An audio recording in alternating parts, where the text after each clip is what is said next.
দর্শক বন্ধুরা, আপনাদের যাদের খামারে অতিরিক্ত মুরগি মারা যাচ্ছে, মুরগির পেটে পানি হয়ে যাচ্ছে, আপনারা আসলে দিশেহারা হয়ে যাচ্ছেন যে আসলে মুরগির এই রোগটা কোন জায়গা থেকে আসছে, কিভাবে আসছে, এটা হয়তো আপনারা অনেকেই জানেন না।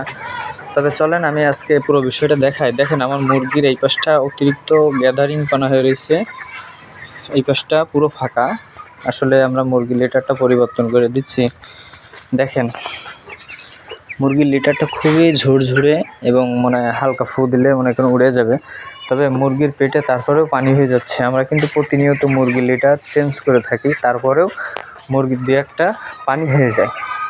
যারা আমি অনেকেরই দেখছি এই বিষয়টা, যে এই যে এই লিটারটা পরিষ্কার করা বস্তায় বোঝাই করে 2-3 দিন শুকানোর পর আবার দেখে এই লিটারটা আবার খামারে তোলেন।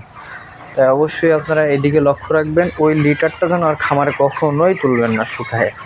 কারণ ওই যে ঝাঁজ, যে গন্ধটা যখন মুরগির নাকে যাবে, আপনাদের কিন্তু প্রচুর পরিমাণ মুরগির পেটে পানি হয়ে যাবে এবং মুরগি কিন্তু অনেক মারা যাবে।